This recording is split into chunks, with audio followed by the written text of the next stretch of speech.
ಎಲ್ಲ ಪ್ರೇಕ್ಷಕ ವರ್ಗಕ್ಕೆ ಆತ್ಮೀಯ ಸ್ವಾಗತ ಮತ್ತು ಸುಸ್ವಾಗತ. ಚಿಂತನಾ ಕಾರ್ಯಕ್ರಮದಲ್ಲಿ ತಮ್ಮೆಲ್ಲರಿಗೂ ಕೂಡ ಅಭಿನಂದನೆಗಳನ್ನು ಸಲ್ಲಿಸ್ತಾ 4ರ ಬಗ್ಗೆ ಇವತ್ತು ತಿಳಿದುಕೊಳ್ಳೋಣ. ನಾವು ಅನೇಕ ಕೆಲಸಗಳನ್ನು ಕೈಗೊಳ್ಳುತ್ತೇವೆ. ಆ ಕೆಲಸವನ್ನು ಕೈಗೊಳ್ಳಬೇಕಾದರೆ ವಿಚಾರ ಮಾಡಿ ಕೆಲಸವನ್ನು ಕೈಗೊಳ್ಳಬೇಕು. ಸಹಸಾ ವಿದಧೀತ ನ ಕ್ರಿಯಾಂ ಅವಿವೇಕ ಪರಮಾಪದಾಂ ಪದಂ. ದುಡುಕಿ ಕೆಲಸ ಮಾಡುವವನು ಅವಿವೇಕಿ ಅಂತ ಕರೆದಿದ್ದಾರೆ. ಭಾರವಿ ಹೇಳ್ತಾನೆ, ಸಹಸಾ ವಿದಧೀತ ನ ಕ್ರಿಯಾಂ ಅವಿವೇಕ ಪರಮಾಪದಾಂ ಪದಂ. ದುಡುಕಿ ಕೆಲಸ ಮಾಡತಕ್ಕಂಥವನು ಅವಿವೇಕಿ ಅಂತಂತಾರೆ. ದಶರಥ ರಾಜ ದುಡುಕಿ ಕೈಕೇಯಿಯನ್ನು ಮದುವೆ ಆದ. ಹೀಗಾಗಿ ಆ ಕೈಕೇಯಿಯಿಂದ ಮಗ ವನವಾಸಕ್ಕೆ ಹೋಗಬೇಕಾಯಿತು, ತಾನು ಸಾಯಬೇಕಾಯಿತು ದುಡುಕಿ ಇದ್ದಕ್ಕಾಗಿ. ವಿಶ್ವಾಮಿತ್ರರು ಬಂದಾಕಣ ದಶರಥ ರಾಜ ದುಡುಕಿ ಮಾತು ಕೊಟ್ಟ, ನೀವು ಏನಂತೀರಿ ನಾನು ಮಾಡ್ತೀನಿ ಬದ್ಧ ಅಂತಂದ. ರಾಮನ ಕಟ್ಟು ಕಳಿಸು ಅಂತಂದಾಗ ಅಳ್ಳಿಕ್ಕೆ ಶುರು ಮಾಡಿದ. ಇದು ದುಡುಕು ಸ್ವಭಾವ ಅಂತಂತಾರೆ. ದುಡುಕಿ ಯಾವ ಕೆಲಸವನ್ನು ಮಾಡಲಿಕ್ಕೆ ಹೋಗಬಾರ್ದು, ದುಡುಕಿ ಯಾವುದನ್ನು ನಿರ್ಣಯ ತೆಗೆದುಕೊಳ್ಳಿಕ್ಕೆ ಹೋಗಬಾರ್ದು. ಅದಕ್ಕಾಗಿ 4 ಜನರ ಜೊತೆಗೆ ಕುಳಿತುಕೊಂಡು ವಿಚಾರ ಮಾಡಿ ನಿರ್ಣಯ ತಗೋಬೇಕು. ನಾವು ಎಷ್ಟೇ ಬುದ್ಧಿವಂತರಿದ್ದರೂ ಕೂಡ ಕೆಲವು ಸಲ ನಮಗೆ ಅದು ಹೊಳೆಂಗಿಲ್ಲ, ನಮಗೆ ತಿಳಿಯಂಗಿಲ್ಲ. ಯಾರೋ ಒಬ್ಬರು 4 ಜನರನ್ನು ಕೂಡಿಸ್ಕೊಂಡು ನಾವು ವಿಚಾರ ಮಾಡಿದಾಗ ಅವರೊಂದು ತಮ್ಮ ಅಭಿಪ್ರಾಯ ಹೇಳ್ತಾರೆ. ಭಿನ್ನ ರುಚಿರಿ ಹಿ ಲೋಕಃ. ಅವರವರ ಸ್ವಭಾವ, ಅವರವರ ಪ್ರಭಾವ, ಅವರವರ ಪ್ರಜ್ಞೆ ಎಲ್ಲ ಇರ್ತದೆ. ಹೀಗಾಗಿ ಒಂದು ವಿಷಯದ ಬಗ್ಗೆ 4 ಜನ 4 ರೀತಿಯಿಂದ ಹೇಳಿದಾಗ ಅದೆಲ್ಲವನ್ನು ವಿಮರ್ಶೆ ಮಾಡಿ ಚಿಂತನೆ ಮಾಡಿ ಒಂದು ನಿರ್ಣಯವನ್ನು ತೆಗೆದುಕೊಳ್ಳಿಕ್ಕೆ ನಮಗೆ ಅವಕಾಶವಾಗ್ತದೆ. ಆದ್ದರಿಂದ ಎಂದಿಗೂ ಕೂಡ ಒಬ್ಬನೇ ವಿಚಾರ ಮಾಡಿ ಒಬ್ಬನೇ ನಿರ್ಣಯ ತೆಗೆದುಕೊಳ್ಳಬೇಕಾದದ್ದು ಇದು ಒಳ್ಳೆಯದಲ್ಲ, ಅದು ಅವಿವೇಕೆಯ ಲಕ್ಷಣ ಅಂತ ಅಂತಾರೆ. ಅದಕ್ಕೆ ಒಂದು 4 ಜನ ನಮ್ಮ ಜೊತೆಗೆ ವಿಚಾರಕ್ಕಾಗಿ ಇರಬೇಕು. ಅವರೆಲ್ಲರ ಜೊತೆಗೆ ವಿಚಾರವನ್ನು ಮಾಡಿ ನಾವು ಯಾವುದೇ ನಿರ್ಣಯವನ್ನು ತೆಗೆದುಕೊಳ್ಳಬೇಕಾಗ್ತದೆ. ಆದರೆ ಈ ಯಾವುದೇ 4 ಜನರ ಜೊತೆಗೆ ವಿಚಾರ ಮಾಡಬೇಕಾದ್ರೆ ಈ 4 ಜನರನ್ನು ಬಿಟ್ಟು ನೀವು ಉಳಿದ ಜೊತೆಗೆ ವಿಚಾರ ಮಾಡಬಹುದು ಅಂತ. ಯಾರ್ಯಾರು 4 ಜನ? ಅಲ್ಪಜ್ಞಂ. ಅಲ್ಪಜ್ಞ ಅಂದರೆ ಬಹಳ ಕಡಿಮೆ ತಿಳ್ಕೊಂಡಿದ್ದಾನೆ. ಕೆಲವು ಮಂದಿ ಹೆಂಗಿರ್ತಾರೆ ಅಂದರೆ ತಿಳ್ಕೊಳ್ಳೋದು ಕಡಿಮೆ, ಮಾತಾಡೋದು ಜಾಸ್ತಿ. ಅದರ ಬಗ್ಗೆ ಬಹಳ ತಿಳ್ಕೊಂಡಿನಿ ಅಂತ ಅನ್ನೋ ಹಂಗೆ ಮಾತಾಡ್ತಾರೆ, ಬಟ್ ಅದ್ರ ಬಗ್ಗೆ ಏನೂ ತಿಳ್ಕೊಂಡಿರಂಗಿಲ್ಲ. ಇವರಿಗೆ ಅಲ್ಪಜ್ಞರು ಅಂತಂತಾರೆ, ಡಂಬಿಗಳು ಅಂತಂತಾರೆ. ಧ್ಯಾತ್ಮಾಪಿ ಸ್ವತ್ವನೋಲ್ಪತ್ತಂ ಡಂಬೋ ಮಹಾತ್ಮ ದರ್ಶನಂ. ನಾನು ಬಹಳ ತಿಳ್ಕೊಂಡಿದ್ದೇನೆ ಅಂತಂತಾರೆ, ಏನೂ ತಿಳ್ಕೊಂಡಿರಂಗಿಲ್ಲ. ಅದಕ್ಕಾಗಿ ಅಂಥವರಿಗೆ ಅಲ್ಪಜ್ಞರು ಅಂತಂತಾರೆ. ಅವರನ್ನು ನಾವು ಎಂದಿಗೂ ಬಿಡಬೇಕಂತೆ. ಯಾಕೆಂದರೆ ಅವ್ರು ತಿಳ್ಕೊಂಡಿದ್ದೇ ಸ್ವಲ್ಪ ತಿಳ್ಕೊಂಡಾಗ ವಿಚಾರಕ್ಕೆ ಸ್ವಲ್ಪ ಜ್ಞಾನ ಉಪಯೋಗ ಇಲ್ಲ. ವಿಚಾರಕ್ಕೆ ಬಹಳ ಆಳವಾದ ಜ್ಞಾನ ಬೇಕು, ಗಾಢವಾದ ಜ್ಞಾನ ಬೇಕು ಮತ್ತು ಎಕ್ಸ್ಪೀರಿಯೆನ್ಸ್ ಭಾಳ ಬೇಕು. ನಾಲೆಜಕ್ಕಿಂತಲೂ ಎಕ್ಸ್ಪೀರಿಯೆನ್ಸ್ ಭಾಳ ಬೇಕು.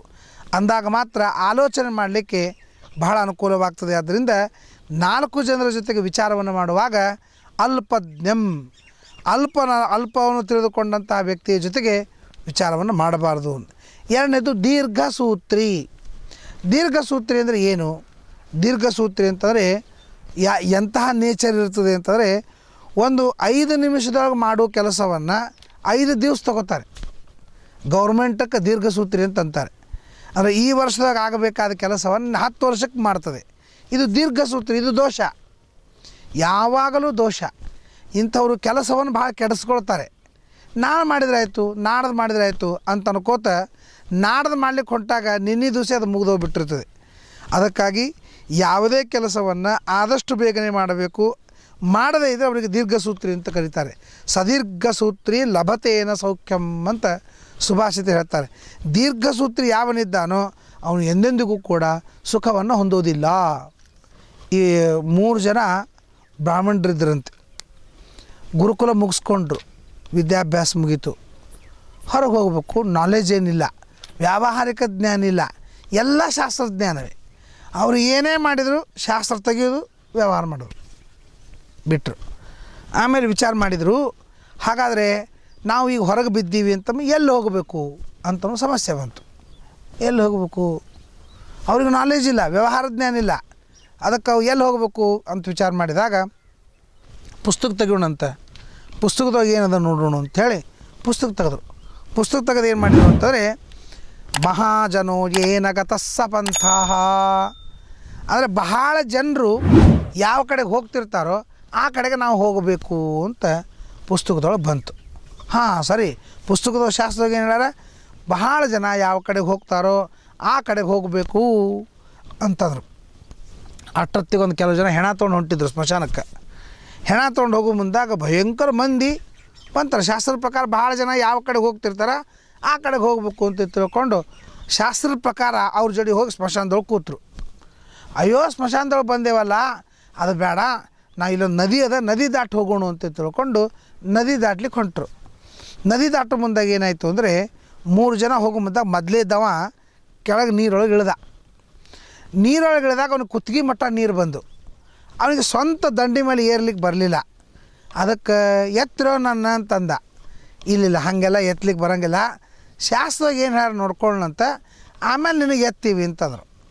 ಸರಿ ಓದ್ರಿ ಅಂತಂದರು. ವಾಲಿ ಪುಸ್ತಕ ತೆಗೆದ್ರು.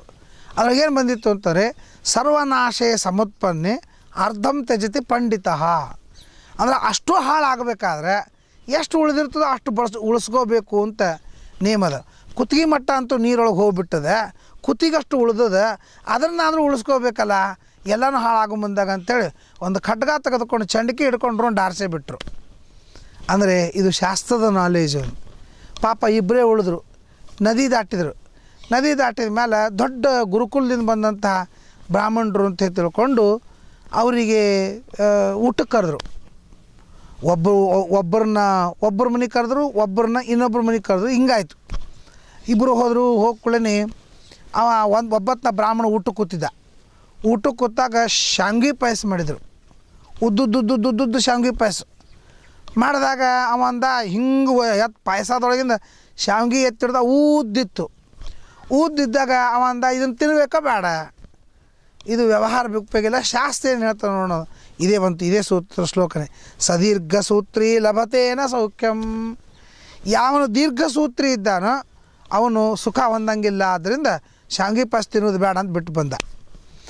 ಇನ್ನೊಬ್ಬರು ಮನ್ಯಾಗ ದಾಸಿ ಮಾಡಿದರು. ಆ ದಾಸಿನ ಎತ್ತಿ ಹಿಡ್ದ. ಎಲ್ಲದಕ್ಕೂ ತೂತಿತ್ತು. ಹಾಗಾದ್ರೆ ಇಷ್ಟೆಲ್ಲ ತೂತಿದ್ದಂಥ ಪದಾರ್ಥ ತಿನ್ನಬೇಕಾ ಬೇಡ, ಅದಕ್ಕೆ ಶಾಸ್ತ್ರ ತೆಗೆದ. ಛಿದ್ರೇಶ್ವನರ್ಥ ಬಹುಲಿ ಭವಂತಿ. ಛಿದ್ರ ಇದ್ದಲ್ಲೆಲ್ಲ ಅನರ್ಥಗಳೇ ಜಾಸ್ತಿ ಆಗ್ತವೆ. ದಾಸಿ ತಿಂದುಬಿಟ್ಟು ನನಗೆಲ್ಲ ಅನರ್ಥ ಆಗ್ತದೆ ಅಂತೇಳಿ ದಾಸಿ ತಿಂದು ಬಂದು ಇಬ್ಬರು ಏಕಾದಶಿ ಮಾಡಿದರು. ತಾತ್ಪರ್ಯ ಇದು ನಾಲೇಜು. ಶಾಸ್ತ್ರದಿಂದ ಬರೀ ನಾಲೇಜ್ ಬಂದರೆ ಉಪಯೋಗ ಇಲ್ಲ, ಜಗತ್ತಿನ ಎಕ್ಸ್ಪೀರಿಯೆನ್ಸ್ ಬೇಕಾಗ್ತದೆ, ಜಗತ್ತಿನ ಅನುಭವ ಬೇಕಾಗ್ತದೆ.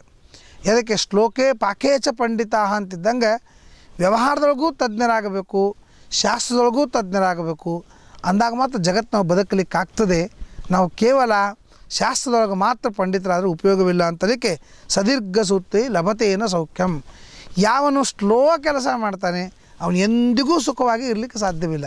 ಎಂದಿಗೂ ಯಾವಾಗಲೂ ತಡ ಆದೀತು, ಇವತ್ತಿನ ಕೆಲಸ ನಾಳೆ ಆದೀತೆ ಹೊರತು ಇವತ್ತಿನ ಕೆಲಸ 10 ದಿವಸ ಒಂದು 20 ದಿವಸ ಆದಮೇಲೆ ಮಾಡ್ತೀನಿ ಅಂತ ಅನ್ನೋದನ್ನು ಮಾತ್ರ ಸರ್ವಥಾ ಮಾಡಲಿಕ್ಕಿಲ್ಲ ಅಂತ. ಅದಕ್ಕೆ ಅಲ್ಪಜ್ಞಂ, ಕಡಿಮೆ ತಿಳ್ಕೊಂಡವನ ಜೊತೆಗೆ ವಿಚಾರ ಮಾಡಬಾರ್ದು, ದೀರ್ಘಸೂತ್ರಿ ಜೊತೆಗೆ ವಿಚಾರ ಮಾಡಬಾರ್ದು. ಅದಕ್ಕೆ ಎಷ್ಟೋ ಮೀಟಿಂಗ್ದೊಳಗೆ ನಾವು ಹೋಗಿರ್ತೀವಿ. ಆ ಮೀಟಿಂಗ್ದೊಳಗೆ ಹಂಗೆ ಮಾಡೋಣ, ಹಿಂಗೆ ಮಾಡೋಣ, ಹಿಂಗೆ ಮಾಡೋಣ, ಹಂಗೆ ಮಾಡೋಣ ಅಂಥೇಳಿ ಭಯಂಕರ ಹೇಳಿಬಿಟ್ಟಿರ್ತಾರೆ. ಹೇಳಿ ಆಲ್ಮಟ್ಟಿ ಜಂಗಮರದ ಮೀಟಿಂಗ್ ಇದ್ದಂಗೆ ಎದ್ದು ಹೋಗ್ಬಿಡ್ತಾರೆ. ಮುಂದೆ 10 ವರ್ಷ ಆದರೂ ಆ ಕೆಲಸ ಆಗಿರೋಂಗಿಲ್ಲ. ಇವರ ದೀರ್ಘಸೂತ್ರಿ ಮೀಟಿಂಗ್ ಅಂತಂತಾರೆ. ಈ ದೀರ್ಘಸೂತ್ರಿ ಮೀಟಿಂಗ ಎಂದೆಂದಿಗೂ ಕೂಡ ಅದು ಕೇವಲ ಈಟಿಂಗ್ ಅಷ್ಟೇ ಹೊರತು ಮೀಟಿಂಗ್ ಅಲ್ಲ. ಅಲ್ಲಿ ಏನು ತಿಂತಾರೆ, ಏನು ಕುಡಿತಾರೆ, ಮೀಟಿಂಗ್ದೊಳಗೆ ಏನು ಅರ್ಥ ಇರುವುದಿಲ್ಲ ಅಂತ. ಮೂರನೇದು ಯಾವುದು? ಶೀಘ್ರ ಬುದ್ಧಿ. ಅಂದರೆ ಶೀಘ್ರ ಬುದ್ಧಿ ಅಂದರೆ ಒಮ್ಮಲಿಗೆ ದುಡುಕ್ಬಿಡೋದು, ಅಂಥವನು ಕೂಡ ಎಂದೆಂದಿಗೂ ಸಾಧ್ಯವಿಲ್ಲ. ನಾಲ್ಕನೇದವನು ಸ್ತೋತ್ರ ಕೊಡ್ತಾವೆ.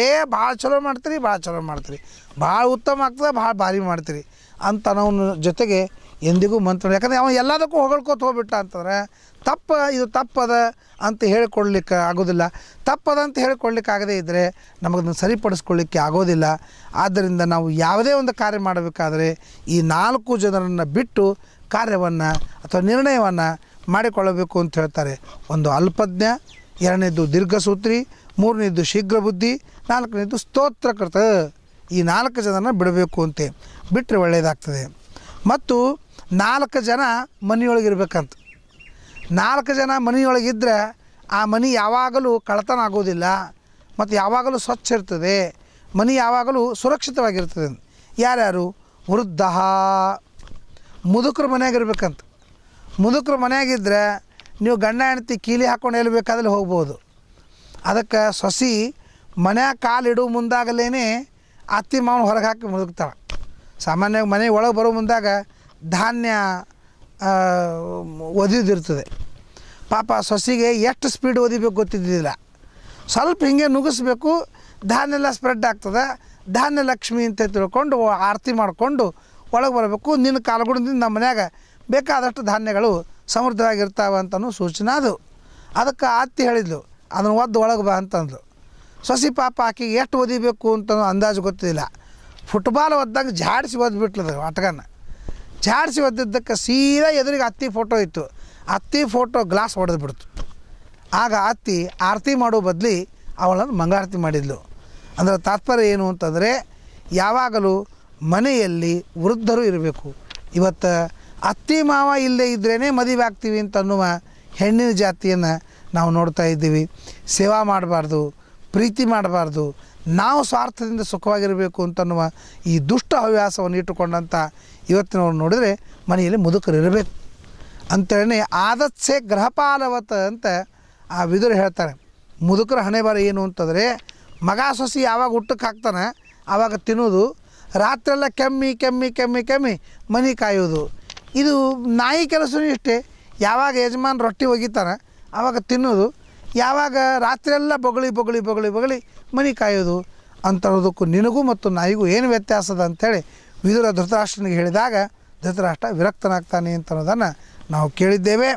ಆ ರೀತಿಯಾಗಿ ವೃದ್ಧ ಮನೆಯಲ್ಲಿ ವೃದ್ಧರು ಇರಬೇಕು. ಅಲ್ಲ, ವೃದ್ಧರಿದ್ದರೆ ಜಗಳ ಆಗ್ತದಲ್ಲ ಅಂದರೆ ಯಾಕೆ ಜಗಳ ಆಗ್ತದೆ? ವೃದ್ಧರನ್ನು ಹೊರಗೆ ಹಾಕಿದ್ಕೊಂಡು ನೀವು ಗಂಡ ಹೆಂಡತಿ ಜಗಳ ಆಡೋಂಗಿಲ್ಲ.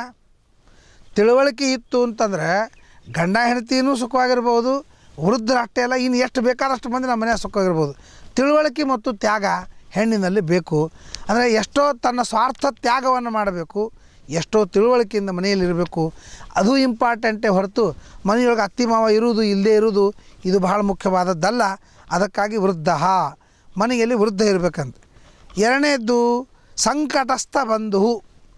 ಸಂಕಟದಲ್ಲಿ ಇದ್ದಂತಹ ಒಂದು ಬಳಗದವ್ರು ನಮ್ಮ ಮನೆಯಾಗ ಇರಬೇಕಂತ.